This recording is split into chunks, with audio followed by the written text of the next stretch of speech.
Jazz is a pretty subjective musical styling, but it's impossible not to fall in love with it in Pixar's new existential masterpiece, Soul.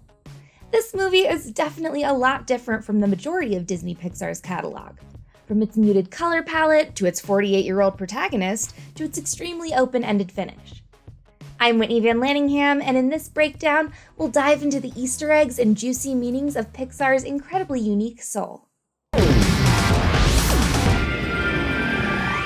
Disney Plus dropped Soul on Christmas Day, so if you haven't seen it yet, check it out, then come back.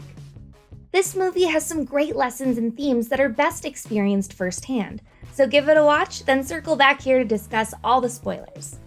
Alright, let's start off with a couple of fun Easter eggs I found on my first watch through. Obviously, A113 made its usual cameo, this time in the form of graffiti on the side of a building. Joe passes it and New York City's iconic pizza rat when he's in his cat form, on the way to deliver a fresh slice of za to 22. In this scene, Joe and 22 hitch a ride on subway train number 2319. About 2 years ago, Pixar fans cracked the emergency code in Monsters, Inc. to figure out what a 2319 is. Charlie calls the code when his scare partner George has a white sock from the human world stuck to his back. W is the 23rd letter in the alphabet and S is the 19th, so fans revealed that 2319 must mean a white sock contamination emergency. Pixar then sprinkled the code number into Soul. When Joe and 22 visit the Hall of Everything looking for 22's spark, you can see a beige Pizza Planet delivery truck in the background. In another frame, Luxo Jr., the Pixar lamp, is visible, speaking with an unborn soul.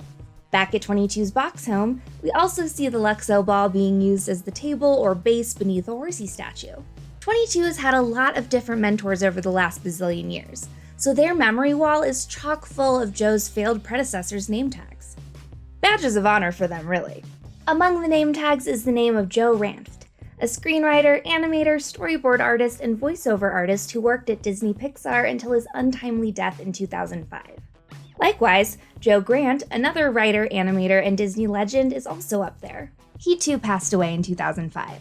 Besides the two Disney Joes, we also see notable names like Nelson Mandela, Marie Antoinette, Vincent van Gogh, Marvin Gaye, Harvey Milk, Amelia Earhart, Martin Luther King Jr., Albert Einstein, Johnny Cash, Babe Ruth, Marie Curie, George Orwell, Stephen Hawking, Mahatma Gandhi, Prince Rogers Nelson, and even Jack Kirby.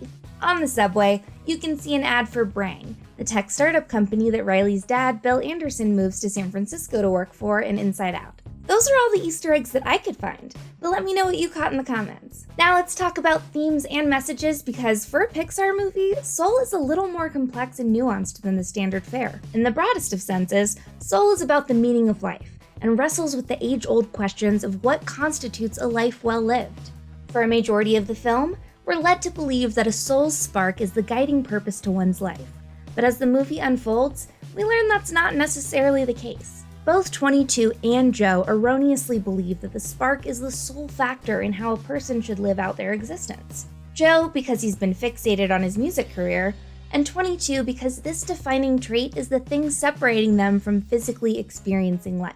It's not until one of the Jerrys laughs at Joe for mistaking sparks for purposes that we recontextualize the importance of sparks. Sparks can be sources of joy, hobbies, and yes, careers, but they aren't the end-all be-all of who you are and where your life leads you. This distinction is important because the core moral of Soul is that life is more than just big achievements and milestone reaching. It's also the simple things, like the taste of pizza, the feeling of sand between your toes, or simply taking in the beauty of the sky. And that isn't to say that milestones aren't important or valuable, just that they aren't everything. So, for example, if you look at Joe's life before his death, you can see that he feels unfulfilled.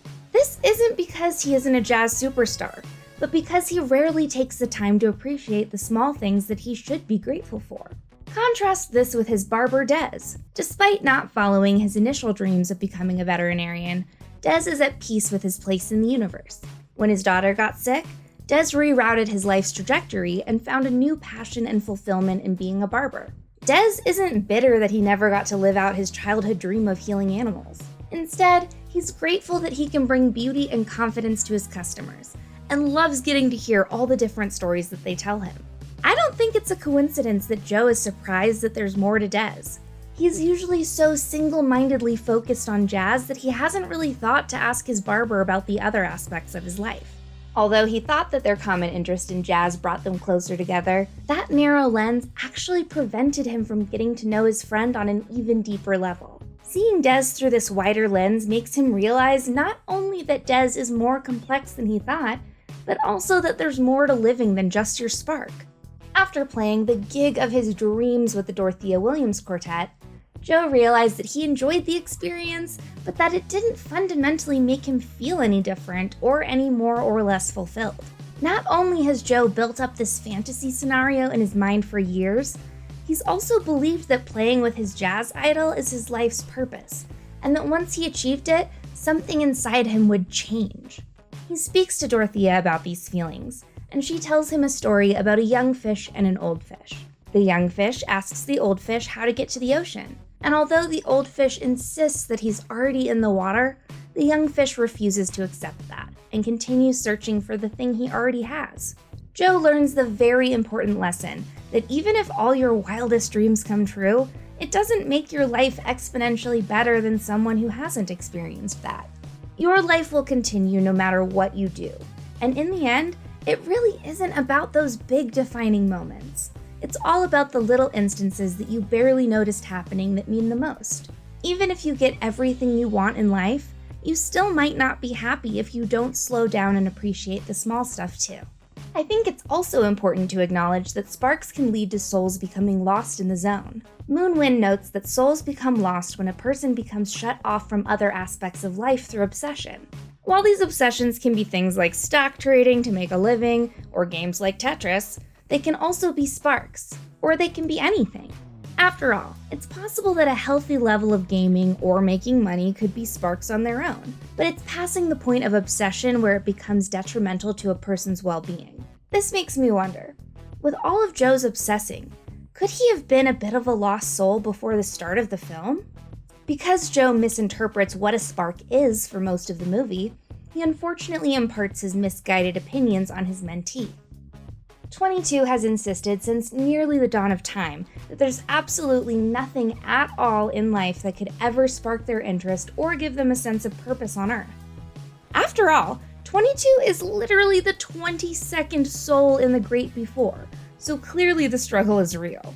But after 22 finally visits Earth and experiences all the sights, smells, tastes, sounds, and feelings that life has to offer firsthand, they realize that maybe they've been wrong for all these cajillions of years. Maybe life is actually a lot more exciting than the simulation led them to believe. But although they are interested in finding their spark, Joe squashes their curiosity and his own self-interest until he finally learns his lesson. 22 becomes convinced that Joe is right, that they have no purpose, and that they'll never find their spark and earn their passage to Earth. Doomed to roam the zone's wasteland as a lost soul forever, 22 imprisons themselves in their own mind, repeating all the angry voices of their former mentors telling them that they failed. 22's anxiety manifests as history's biggest heroes telling them that they're completely worthless. Like, damn, I've had really bad anxiety before, but I've never literally had Abraham Lincoln and Prince yelling at me at the same time. I've definitely imagined Johnny Cash yelling at me though. This was one of the strongest scenes in the movie for me, and I think it does a great job of depicting the experience of feeling inadequate. While 22 literally has history's greatest dismissing their worth, for the average person, I still think that this resonates. It's hard not to compare yourself to these titans of art, innovation, and humanity when you're feeling down on yourself. It's the feeling of never being as talented or important as your idols that can slip us into existential crisis. Despite being up against the best of every dead person ever, Joe's voice is the loudest, and his opinion hurts the most. 22 finally thought that they had broken out of their stagnant pattern in the Great Before, and the promise of leaving that behind for an adventure as a soul on Earth seemed within their reach. But then the mentor that took them to that point batted them away. It's a small moment, but Joe seeing how his dismissive actions manifested in 22's psyche is really moving. Luckily, he's able to pass on what he had learned about his own life to 22. He gives them one of the seeds that fell from the tree they were content looking at back in New York, and tells them that their spark wasn't their purpose. It's a willingness to give life a try. Like Joe, 22 learns that life isn't about obtaining that one thing that they're missing, and they're able to break out of the obsession of not being good enough to earn a spark. So, what was the missing ingredient that gave 22 their spark? We don't actually know for sure the exact catalyst. It could have been anything. That first bite of pizza, the music they heard on the subway platform, the thrill of lecturing the barbershop, or possibly the beauty of nature. We do know that the spark itself is jazzing, though. This is essentially living in the moment and the actual love of experiencing life. It makes sense that the symbol for all of this would be the seed, a representation of the potential of life. This brings us to the big hot topic debate about Soul's open-ended ending. I've seen that plenty of viewers criticize the ending for not giving us closure on what happens to both 22 and Joe. But this uncertainty is kind of the point of the movie. Soul doesn't want us to cement scenarios that are happy endings for our characters. That's just kicking the can down the road. It'd be taking Joe's big break with Dorothea and replacing it with another moment that would feel like definitive happiness, and that goes against the lesson. Living life to the fullest isn't about goalposts. It's the very choice to live in the moment and appreciate the wonders of living, whatever they may be. That's why jazz music is at the center of the film. Jazz music doesn't follow a strict structure or guideline. Instead, it riffs off in its own sporadic direction, one note at a time. I know we all want to know what happens to 22 and whether or not they meet up again with Joe, but that's future trippin'. That's fast forwarding to a happy ending and skipping the small stuff. It's a bold move for a Disney-Pixar movie, but ultimately, I think that it's the correct ending for the message of the film. That said, acknowledging that the ending works artistically isn't gonna stop a nerd from speculating. Like Joe, we the viewers can't accompany 22 and know exactly where 22 ended up, but we can make an informed guess. I've seen some theories that 22 bends time and becomes Connie, or that she becomes Riley from Inside Out, or even ends up becoming Joe's future child. But looking at the evidence, I think that their fate isn't as cohesive with the rest of the film as some may like. Based off the trajectory of 22 as they fall, I think it's safe to say that they're headed to Asia, with China being a likely landing zone.